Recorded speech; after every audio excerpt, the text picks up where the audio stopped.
Discuss করবো C ল্যাঙ্গুয়েজের function নিয়ে। So C ল্যাঙ্গুয়েজের function বলতে হচ্ছে আমরা লাইক আমাদের হচ্ছে একটা প্রোগ্রামে অলওয়েজ হচ্ছে একটা মেইন ফাংশন থাকে, আমরা যেটা বললাম। সো আমরা যদি হচ্ছে কাস্টম ফাংশন বানাতে চাই তাহলে হচ্ছে আমরা কীভাবে বানাবো। সো একটা ফাংশন ক্রিয়েট করার জন্য হচ্ছে আমাদের তিনটা জিনিস লাগে। একটা হচ্ছে ফাংশনের রিটার্ন টাইপ, আর একটা হচ্ছে ফাংশনের নেম, অ্যান্ড আরেকটা হচ্ছে আপনার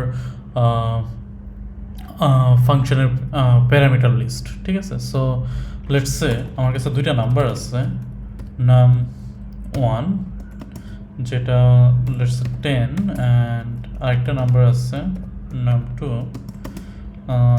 20। সো আমি চাচ্ছি এই দুইটা নাম্বারকে হচ্ছে অ্যাড করার জন্য। সো অ্যাড করার জন্য হচ্ছে আমরা let's say add num1 plus num2 এভাবে হচ্ছে অ্যাড করতে পারি, তাই না? বাট আমি চাচ্ছি এটা ফাংশন দিয়ে করতে। সো সেক্ষেত্রে হচ্ছে আমাদের হচ্ছে একটা ফাংশন যদি ক্রিয়েট করতে হয় তাহলে হচ্ছে আমার মেইন ফাংশনের উপরে যেতে হবে, গিয়ে আমি হচ্ছে আমার রিটার্ন টাইপ বলতে হবে। সো এক্ষেত্রে হচ্ছে আমার রিটার্ন টাইপ হবে হচ্ছে ইন্ট, যেটা হচ্ছে আমরা ইন্টিজারকে হচ্ছে প্লাস করে মানে হচ্ছে এডিশন করে দেন হচ্ছে আমি রেজাল্টটা রিটার্ন করবো। সো ইন্ট আমার রিটার্ন টাইপ, দেন হচ্ছে ফাংশন নেম আমি বললাম যে অ্যাড, আমার হচ্ছে দেন হচ্ছে আমি হচ্ছে ফার্স্ট ব্র্যাকেট দেবো। এবার হচ্ছে আমার parameter list. So parameter list হচ্ছে আমি হচ্ছে কি চাচ্ছি যে হচ্ছে আমার প্যারামিটার লিস্টে হচ্ছে আমার নাম্বার 1 and 2 যাবে। ঠিক আছে, সো আমি দুইটা হচ্ছে নিব, দুটো হচ্ছে প্যারামিটার এখানে হচ্ছে ডিক্লেয়ার করবো। একটা হচ্ছে int a and int b. So একটা জিনিস মনে রাখবেন যে এই প্যারামিটার নেমের সাথে এই ভেরিয়েবল নেমের কিন্তু কোনো সম্পর্ক নাই। ঠিক আছে, এটা জাস্ট হচ্ছে একটা নেমিং, আপনি বলতে পারেন যে হচ্ছে আপনার ফাংশনের একটা ভেরিয়েবলের নেম। হ্যাঁ, সো এটা ইউজ করতে চাইলে আমার এই ফাংশনটা ইউজ করতে চাইলে এই নেমই হতে হবে, মানে নাম 1ই হতে হবে, নট নেসেসারিলি। হ্যাঁ, আমার হচ্ছে এখানে আমি এ না দিয়ে হচ্ছে XYZ কিছু একটা দিতে পারতাম। ঠিক আছে, সো আমি XY দিই, অ্যান্ড দেন এখানে হচ্ছে আমি জিনিসটাকে হচ্ছে অ্যাড করি। ঠিক আছে, আমি হচ্ছে একটা ভেরিয়েবলে রাখি result equal X plus Y। এখন আমাকে যেটা করতে হবে এটাকে হচ্ছে রিটার্ন করতে হবে এই রেজাল্টটাকে। কারণ হচ্ছে আমার আমি এখানে হচ্ছে কি বলে ফাংশনের রিটার্ন টাইপ বলে দিয়েছি হচ্ছে ইন্ট, মানে ইন্টিজার। সো আমাকে হচ্ছে একটা ইন্টিজার টাইপ কিছু একটা রিটার্ন করতে হবে। সো আমি হচ্ছে রেজাল্টটাকে রিটার্ন করে দিচ্ছি।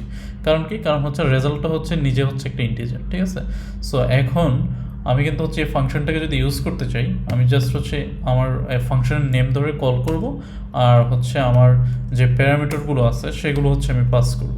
ঠিক আছে, সো এখন আমি যদি হচ্ছে রেজাল্টটা পাস করতে চাই প্রিন্ট টাইপ দিয়ে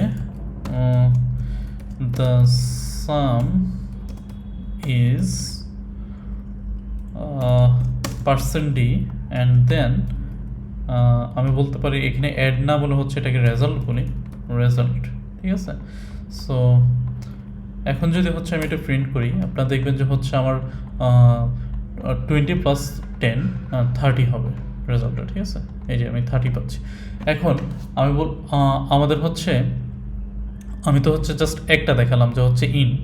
ঠিক আছে, সো এইখানে সিমিলারলি হচ্ছে আপনার ডাবল হতে পারে, তখন হচ্ছে আপনাকে এখানে ডাবল রিটার্ন করতে হবে। আমি যদি এখন এটা রান করি তাহলে হচ্ছে এটা রান করবে, কারণ হচ্ছে আপনার ইন্টিজার আগেও একবার বলছে যে হচ্ছে ইন্টিজার কিন্তু ডাবল কিন্তু আপনি ইন্টিজার না, মানে হচ্ছে ইন্টিজার হচ্ছে আপনার পূর্ণ সংখ্যা থাকতে হবে, কিন্তু ডাবল হচ্ছে রিয়েল নাম্বার। এখানে একটা পূর্ণ সংখ্যা হতেও একটা রিয়েল নাম্বার, তাই না? সো আপনি চাইলে ইন্টিজার রিটার্ন করতে পারবেন, কিন্তু এখানে যদি হচ্ছে আপনি ইন্ট থাকেন সেক্ষেত্রে কিন্তু আপনি ডাবল রিটার্ন করলে হচ্ছে আপনি প্রপার রেজাল্টটা পাবেন না। ঠিক আছে, সো সিমিলারলি হচ্ছে আপনি এখানে ক্যারেক্টার দিয়ে হচ্ছে ক্যারেক্টার রিটার্ন করতে পারেন। সো আমি এটা আগের মতো ইন্ট রাখি।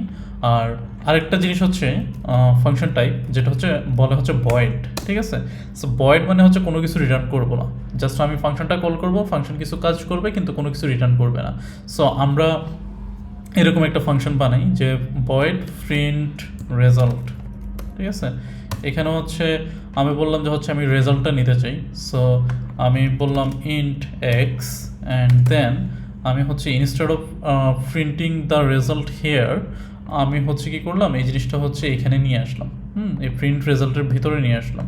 সো এখন হচ্ছে আমি জাস্ট হচ্ছে যদি এই ফাংশনটাকে কল করি তাহলেই দেখবেন যে হচ্ছে আমার রেজাল্টটা হচ্ছে প্রিন্ট হয়ে যাবে, ঠিক আছে।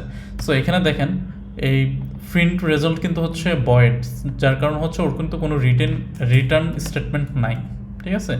সো এই ক্ষেত্রে আপনি যদি যখন হচ্ছে ভয়েড ইউজ করবেন তখন কিন্তু ওর রিটার্ন স্টেটমেন্ট লিখতে হবে না। এখন যদি এটাকে আমি রান করি তাহলে দেখবেন যে সিমিলার রেজাল্টই, আগের মতো সিমিলার রেজাল্টই পাবো। ওকে, সো এখানে হচ্ছে আমার ভেরিয়েবল নেমটা চেঞ্জ হবে, রেজাল্ট ইনস্টেড অফ রেজাল্ট এখানে হচ্ছে এক্স হবে, ঠিক আছে। সো এই যে দেখেন আগের রেজাল্টটাই আমরা পাচ্ছি। সো হোপ আপনারা হচ্ছে ফাংশন বুঝতে পারছেন, একটা ফাংশন কীভাবে ডিক্লেয়ার করতে হয়, ফাংশনের রিটার্ন টাইপ, অ্যান্ড হচ্ছে আপনার একটা ফাংশনকে কীভাবে কল করতে হয়। Thank you.